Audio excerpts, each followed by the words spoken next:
Hello and welcome to the conversation from the BBC World Service. I'm Datshiane Navanayagam, and this is the programme that speaks to two extraordinary women from around the world about their personal stories and experiences. Today we're looking at the delicious world of pastries and pastry making. Joining me in the studio is Tejasvi Chandela, who opened up her first pastry shop in Jaipur when she was just 22 years old, and Myriam Sabet from Syria, who now runs two pastry shops in Paris. Myriam and Tejasvi, a very warm welcome to you both. Hi, Thank thank you for you. having us here. Now, if we both go back to the beginning of how you both started out on this journey, what I find fascinating is neither of you really baked as kids. So, Tejasvi, what got you started with this? And it's a very difficult question. Anytime it's asked to me, I'm like, okay, where should I start from? I would say parts of me was interested in the world of baking. Uh, I didn't know what the difference between pastry and bakery and all of that was because, in India growing up, one didn't have that much access to information of that sort. Having said that, my father worked in France for many years and he brought in that, um, you know, culinary flair, knowledge on my plate because I used to see him make this beautiful, gorgeous dessert called banana flambe, and just seeing bananas go up in flames as a child was very fascinating. And it kind of started from there.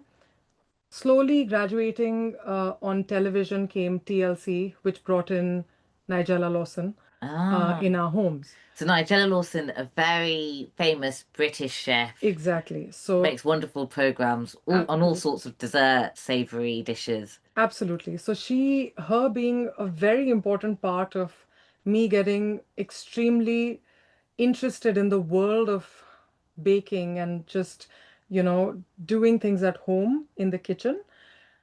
And slowly and steadily, a meringue came into my life, and a pavlova came into my life, and an Eton mess came into my life, and I didn't know what all of these things were. Then I came to London to do my undergrad. So I studied in Royal Holloway in Egham, and I used to go to the high street to Tesco just to look for meringues and strawberries and whipped cream and try and kind of concoct that in my kitchen. And slowly, slowly, slowly, I feel like the passion for it grew, and I was always appreciated for that more than most things in life. And when you're appreciated for something, you feel like I'm good at it, so let me give it a try, let me give it a shot. I might just, you know do So well. I love that this sort of imagery of all these different desserts being drip fed into your life one by one. Miriam, you had a very interesting childhood as well because you were born in Aleppo. You were there until you were 10, and then you moved to West Africa with your family. Were you baking as a child? I was very I was tasting. You were tasting. That sounds my even more delightful. Yeah, my mom was known to throw like very big dinners and buffets, and even though like I grew up in Syria until the age of 10, as you said, when she used to have dinner, like really they used to make big dinners, buffet and receptions. She was very curious. I guess she gave us that curiosity, not only like in food, but also in life, in culture, in beauty, in art. But in food, she never settled for the usual.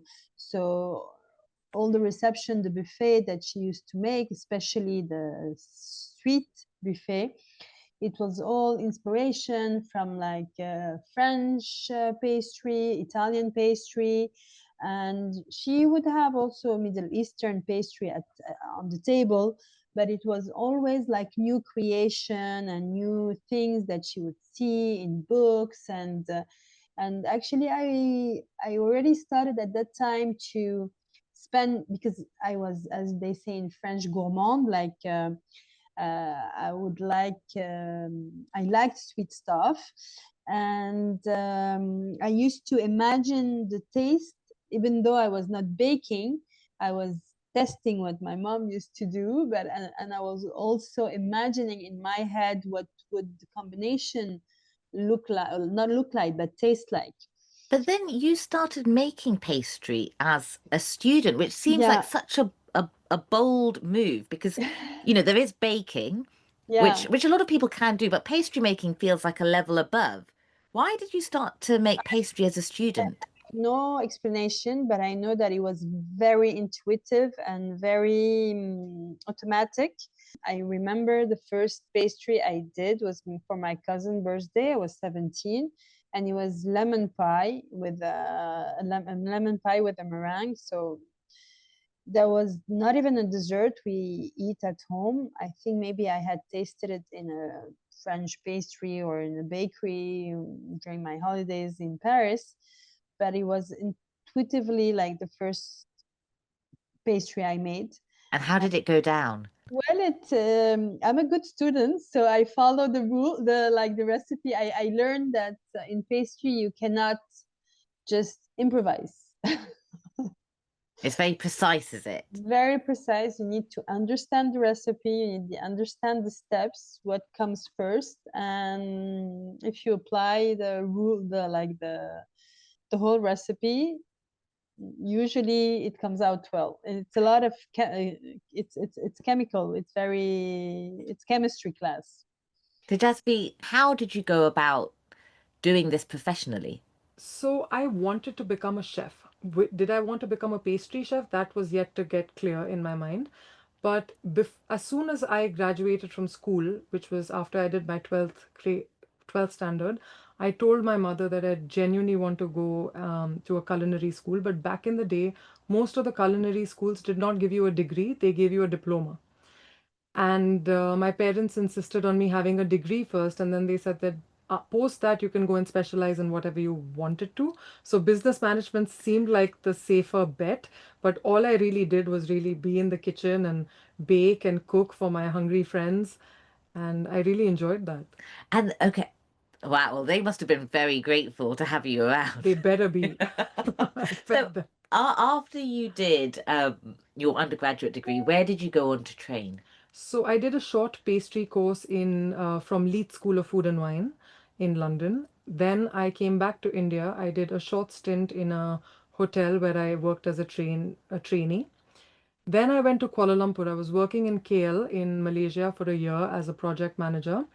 And post that, I applied for at Le Cordon Bleu and I did my pastry diploma from Paris. And that was a game changer for me. And as soon as I came back, I right away went ahead and opened dessert. Literally the same year I came back from pastry school. Now, Miriam, you spent a whole long career in finance, almost 12 years, I think, before you made the jump into patisseries. What was it that prompted you to do that? I really had a 12 fulfilling year in trading, in finance. Like it was not. I was happy to have made that first career. I guess not only for my parents but also for me. And then I had my first kid, my daughter, and in 2011. And it was when I came back from maternity leave to my work. I do follow my intuition. And I said to myself, well, what is it? What's going to be the first day of the rest of my life? Like, what am I going to spend my time working for? And what would be worth which job would be worth not being with my kids, like with my child?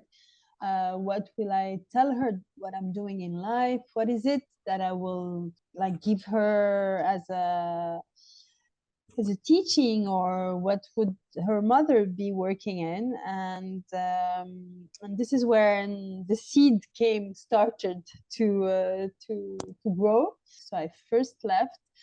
I did for like 3 to 6 months everything that I had never the time to do in my life. Like I went for I did samba classes, flamenco classes, calligraphy.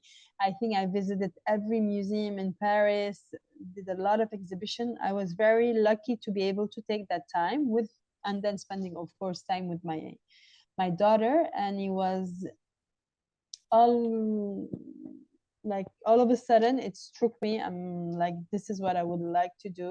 This is what I would like to provide. And when you made that discovery, where did you go and train? I did. Once I found the idea, I'm like, this is where I'm going to be the most creative, and especially that, and I am living in the Silicon Valley of pastry shops. Paris is like, you could find very good cuisine everywhere in the world, but pastry, I think Paris has the most concentrated cities of excellent pastry shops. So I'm like, really need to have an added value to bring something different to that area. And so once I found it, I'm like, I need to take a degree and to do training and to do my French diploma of French pastry, the most um, quick way.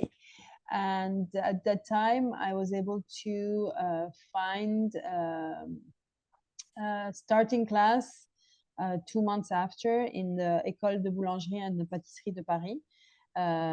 So I took an intensive adult course of 6 months to have the first level degree of pastry, of French pastry. And you also studied Middle Eastern Yeah, pastry in Montreal. Tell us yeah. about that. Yeah, it was for me important to have the both alphabets, like the French pastry alphabet and the Middle Eastern pastry alphabet, because what the pastry that is done in homes in the Middle East is very different from the professional one that is done with like professional pastry chefs. So I need to learn that language to be able to compose mine. And so I was able to do an internship of 1 month in Montreal in the location of a very famous pastry family business. Was a guy that moved to Montreal 50 years ago, and it's a big family of pastry chefs. And his father was the pastry chef of my grandfather in the 50s in Syria. So it was very emotional to learn from him. So I learned like the basics. Like I learned the basics of French pastry. I learned the basics of excellent Middle Eastern pastry, and then I came back to Paris, and it took me like 6 months to 9 months to work on all the recipe, the techniques, the molds, because everything was new. I was just making everything new, and I was really mixing both techniques. Tejasvi, you, at the age of 22, you decided to just go for it and set up your own pastry shop in Jaipur. There's no other pastry shop around. You had no other commercial experience in kitchens or working for anyone else. Why did you decide to do that? You know, when you're young, you're very enthusiastic about life, and I have always been not just enthusiastic, but also extremely driven. And I don't know, something just told me that, you know what, even though you're 22, it does not matter, you can do it. And I went in with that confidence and that self-belief. So when I came back to Jaipur, it was always like, especially after all my stints abroad, I felt like, you know, Jaipur is missing out on good pastry. Mm. And the city deserves, to have a chance at good cakes and pastries, because it's not like cakes weren't being served there, but it was mainly bakeries that were doing it using premixes and, you know, just cream laden cakes with no real character, no good produce, etc., etc. And having eaten good pastry and the lack of it in my city, I suppose that's where it kind of came from, the idea. Did people doubt you though? You know, initially, I'm pretty sure people must have thought that A, she's so young, what is it? Firstly, nobody knew what a patisserie was, Mm. because most people thought there was no difference between a bakery and a patisserie. These are things that were unheard of, not just in Jaipur, but most parts of India. And I would say that I'm still one of the first generations of pastry chefs, especially women, who kind of entered into this industry in India. and we've kind of helped shaped the industry in a beautiful way today. India is now being recognized globally for pastry as well. Yes. This is very interesting because Miriam, you're almost at the opposite end of the spectrum because you, after training, set up a pastry shop in Paris, which is known for being the heart of patisseries. Did you find that daunting to set up in in the capital? No, that was my challenge. I like it. You both have challenges, very different challenges, but actually at the heart exactly the same. I guess it's a very risky venture. So Totally. what was your experience then as a woman in Paris setting up a pastry shop for the first time? You're very new, you've already had a completely different career before. I think it's anyway difficult for anyone new in the field, no experience, no retail experience, no pastry experience, no entrepreneur experience. Just the boldness of succeeding a new challenge. When you look for obstacles, you find them.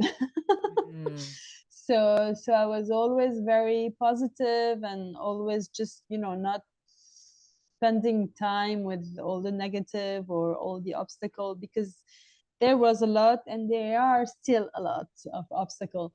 Just looking at any given hand, or how do you say, like any hand that was a helping hand. Yeah, I was helping hand. just looking for helping hands, and I found some, like, and I still find some, and I think it's the same thing for any field in everywhere you go. Tejasvi, did you feel that you were taken seriously as a woman when you were setting up your pastry shop? So sometimes it felt like yes. I think more than being um, a woman, etc., it actually came from the fact that I think I was really young, and to be taken seriously by, let's say, a contractor who's helping me, build the space, etc., etc. Those kind of minor challenges were there, but mainly I would say things were quite smooth. The biggest challenge, however, was to train the team. And I have hired my team from in and around villages of Rajasthan, my state, people who've never seen cake before, pastry before. So the challenge was to hire them and train them. And the great thing is that 12 years down, they are still a part of the team and they make such gorgeous pastries. So I feel like the biggest challenge was A, to find the right team. Because without a team, you cannot sustain any business, let alone this one. And like I told you, with such less awareness about the subject from where I come from, to find people with the right kind of mindset was a little challenging, but I managed to find But my you people. succeeded. I've managed to find my people and I managed to train them. And it's thanks to them that I can sit here today giving an interview with you. So, yeah. Oh, that's lovely. What was the reaction from customers when you first opened your shop? So, initially, I would say the first week they were very excited, and Jaipur was kind of disrupted. Who is this girl and what is she doing?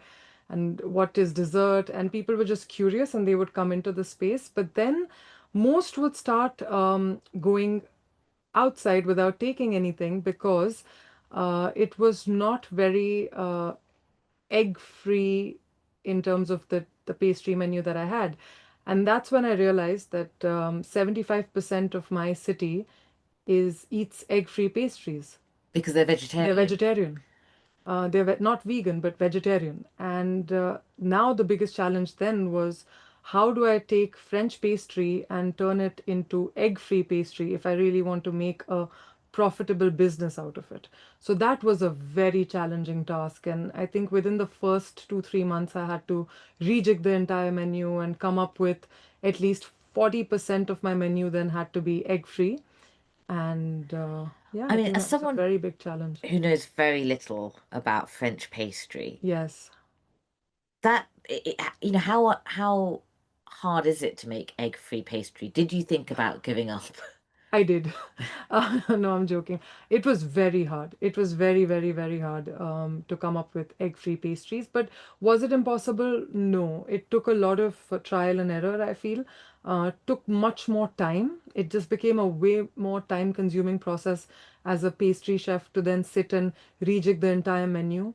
You go in sometimes with just putting in things that make you happy. And sometimes as creative people, we forget what people want. And it's a very thin line there. So you have to kind of take into consideration the demand of the city as well. You can't just blindly go and do anything and everything that you want to do. Thank you so much to both of you.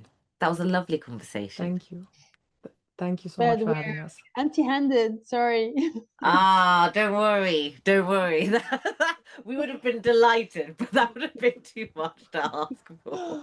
Thank you very much for listening to the conversation. If you've enjoyed our programme, please do like and subscribe to our YouTube channel.